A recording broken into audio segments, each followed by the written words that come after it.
अस्सलाम वालेकुम जनाब, मैं हूं तहमीना शेख। गुजरांवाला का अफसोसनाक वाकया, आप तमाम लोग इस हवाले से जानना चाहते थे कि आखिर राबिया ने अपने भाई से ये क्यों कहा कि मैं खुदकुशी करने लगी हूँ, मेरी बहन की शादी तुम मेरे शौहर से करवा देना। ऐसा तो कभी नहीं हुआ। तो बहुत से लोग ऐसे हैं जिन्होंने कमेंट बॉक्स में ये कमेंट्स किए हैं कि वो वॉइस नोट हम सुनना चाहते हैं, उस वॉइस नोट के हवाले से हमें कुछ बताया जाए कि वो क्या कहानी है, वो क्या माजरा है। आप तमाम लोग सबसे पहले ये वॉइस नोट सुने, क्योंकि मेरे पास बहुत सारी रिक्वेस्ट आई हुई है, उसके बाद आगे चलते हैं। अस्सलाम वालेकुम मिठू, मैं गल कर रही तेन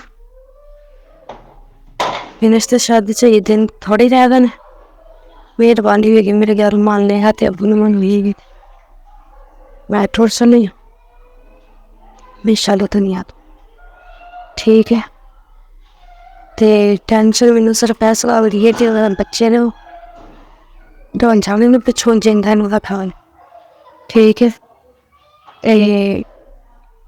तो हो सके ना ਤੇ ਬਿਜ਼ਨਸ ਤੇ ਸ਼ਾਦੀ ਉਹ ਤੋਂ ਕੈਂਸਲ ਕਰਾ ਕੇ ਨਾ ਇਹਦੇ ਨਾਲ ਕਰਾ ਦਿਆ ਜੀ ਇਹ ਮੇਰੇ ਬੰਦੇ ਦੇ ਨਾਲ ਠੀਕ ਹੈ, ਕਿਉਂਕਿ ਕਿਸੇ ਹੋਰ ਦੇ ਨਾਲ ਵੀ ਨੇ ਕਰਨੀ ਹੈ ਕਾਰਨ ਬੱਚੇ ਮੇਰੇ ਰੋਲ ਜਾਵੇ ਕੋਈ ਹੋਰ ਆ ਗਏ ਸੋਤਨ ਤੇ ਉਹਨਾਂ ਨੇ ਮੇਰੇ ਬੱਚਿਆਂ ਦਾ 3 ਲੱਖ ਨਹੀਂ ਛੱਡਣਾ ਤਾਂ ਮਾਸੇ ਇਹ ਪੁੱਛ ਤੇ ਖਿੱਚ ਹੋਏਗੀ ਨਾ ਤੁਹਾਡੀ ਮਿਹਰਬਾਨੀ ਇਹ ਮੇਰੇ ਗੱਲ ਮਾਨੀ ਹੈ ਜੀ ਹਮੇ ਕਰਨ ਕਿਉਂ ਲੱਗੀ ਹੋ ਕਿਉਂ ਨਹੀਂ ਜੋ ਕੋਈ ਸਾਰੀ ਦੱਸ ਸਕਦੀ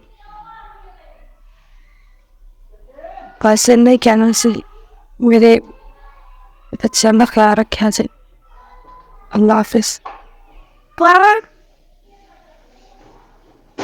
वॉइस नोट यकीनन आप लोगों ने सुन लिया है और इस वॉइस नोट का थोड़ा सा पोस्टमार्टम कर लेते हैं। मैं इस पर थोड़ी सी अपनी राय देना चाहती हूँ।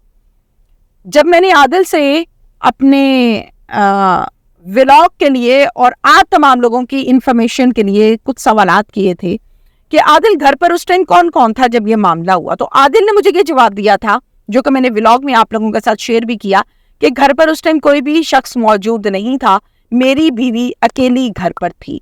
अब वॉइस नोट को आप लोगों ने खुद सुना है। इस वॉइस नोट में हम क्लियरली ये बात सुन सकते हैं, ये आवाज़ें सुन सकते हैं कि पीछे किसी खातून की आवाज़ है और पीछे बच्चों की आवाज़ें हैं जो बच्चे बोल रहे हैं। तो ये बात तो क्लियर हुई कि वॉइस नोट जो हमने सुना उसमें पीछे बच्चों की आवाज़ें भी आ रही हैं और पीछे किसी खातून की आवाज भी आ रही है। क्लियरली आप दोबारा सुने, आपको समझ आ जाएगा। हो सकता है ये वॉइस नोट मौत से कुछ पहले बना लिया हो, ये भी हो सकता है कि इस वॉइस नोट को उसी टाइम बनाया हो। मैं एग्जाम्पल के साथ तमाम चीजें आप लोगों को शेयर कर रही हूं ताकि आप तमाम लोगों को ये सब कुछ क्लियरली समझ आए, क्लियरली हकायक के साथ।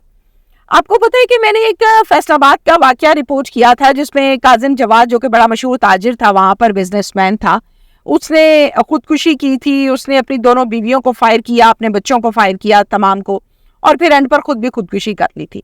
तो उसने कुछ ऑडियोज जो हैं, वॉइस नोट्स जो हैं, वो ऑडियोज मैसेजेस किसी को किए हुए थे, कुछ मुलाजिम को किए थे, दोस्तों को किए थे। तो वो ऑडियोज कुछ ऐसे थे जो बिल्कुल मौत के वक्त कर रहा था, यानी कुछ लम्हात या मिनट्स पहले और कुछ काफ़ी देर पहले की बात है। क्योंकि जो आपकी ऑडियो लेवल होता है ना, जो आपकी गुफ्तगू या टोन होती है, आवाज़ से आप बड़ी हद तक आइडिया लगा लेते हैं कि ये ज़ाहिर है अब मैं सेहतमंद तंदुरुस्ती के आलम में जो बोल रही हूँ तो मेरा ऑडियो लेवल और है, बीमारी के आलम में बोलेंगे तो ऑडियो लेवल और होगा, तकलीफ के आलम में बोलेंगे तो ऑडियो लेवल और होगा। इसी तरह से ऑडियो लेवल जो होता है वो बड़ा इंपॉर्टेंट होता है, काउंट होता है। आप जब भी किसी की ऑडियो सुनते हैं आपको काफ़ी हद तक समझ आ जाती है इस चीज़ से कि ये हो क्या रहा है। अब एग्जाम्पल आपके सामने रखने का मकसद ये है कि ये भी मुमकिन है कि ये जो वॉइस नोट किया है, यानी ऑडियो मैसेज जो किया है राबिया ने अपने भाई को, ये मौत से काफ़ी पहले किया, मतलब मौत जब उसने खुदकुशी किया उससे काफ़ी पहले रिकॉर्ड कर लिया हो। और ये भी पॉसिबल है कि डेथ के करीब जब खुदकुशी करने लगी है तो उससे कुछ टाइम पहले किया है। तो ये तमाम चीज़ें जो है बड़ी इंपॉर्टेंट होती हैं। आप लोगों ने पूछा था मेरे से, तो मैंने कहा मैं आप तमाम लोगों को ये तमाम चीज़ें जो है वो ज़रूर बताऊं ताकि आप लोगों को समझ में आ सके कि मामलात हो क्या रहे थे। ये तो थी ऑडियो की सारी मालूमात। अब कुछ बात कर लेते हैं हम कब्र कुशाई के हवाले से भी। मेरी मालूमात के मुताबिक कब्र कुशाई हो चुकी है। कब्र कुशाई की जब हम बात करते हैं तो फैमिली की जानिब से ये कहा जा रहा था, यानी शौहर की फैमिली, ससुराल की जानिब से ये कहा जा रहा था कि हम कब्र कुशाई में बिल्कुल इंटरेस्टेड नहीं है, ایک تو اس نے پھندا لے کر خودکشی کی ہے, وہ آلریڈی تکلیف کے عالم میں اس دنیا سے گئی ہے. اس کے ساتھ اگر ہم ابھی قبر کشائی بھی کرواتے ہیں, پوسٹ مارٹم بھی کرواتے ہیں, تو مزید اذیت اور تکلیف دینے والی بات ہے. تو ہم اس بات پہ اگری نہیں ہیں.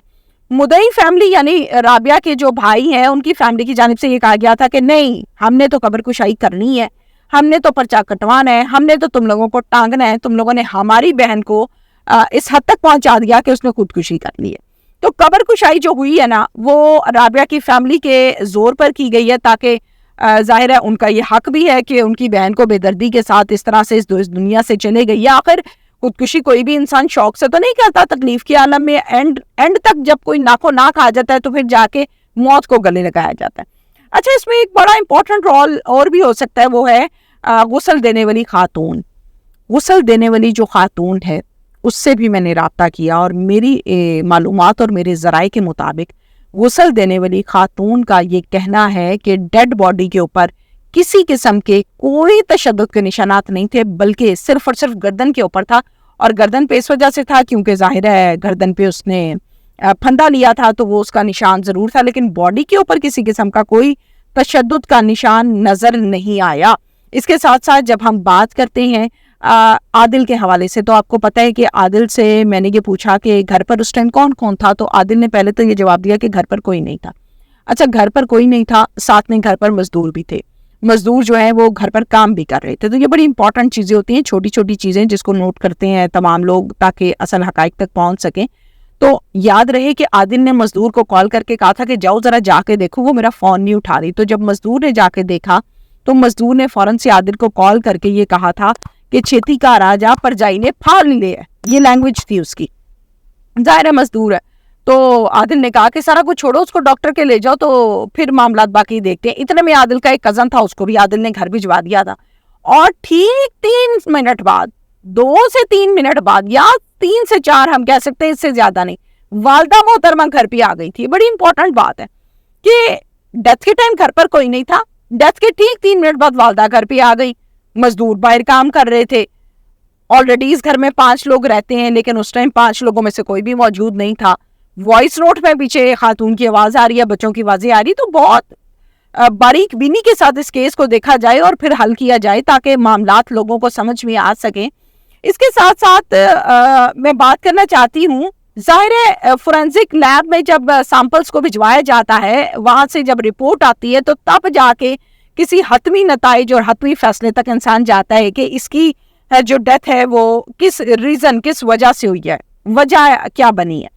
تو پوسٹ مارٹم رپورٹ جب آئے گی تو اس میں یہ چیز کلیئر ہوگی کہ آیا اس کو مارا گیا ہے, کچھ کھانے میں دیا گیا, مار پیٹ بھی کی گئی, یہ کیا کچھ ہوا اس خاتون کے ساتھ. تو پھر جا کے اکثر ہم ایسا بھی دیکھتے ہیں کہ مار ویسے دیا جاتا ہے, زہر دے دیتے ہیں یا مار دیتے ہیں, پھندا لگا دیتے ہیں, ایٹ دا اینڈ جی اس کی باڈی کو ہینگ کر دیتے ہیں کہ جی اس نے تو خودکشی کر لی بچنے کے لیے.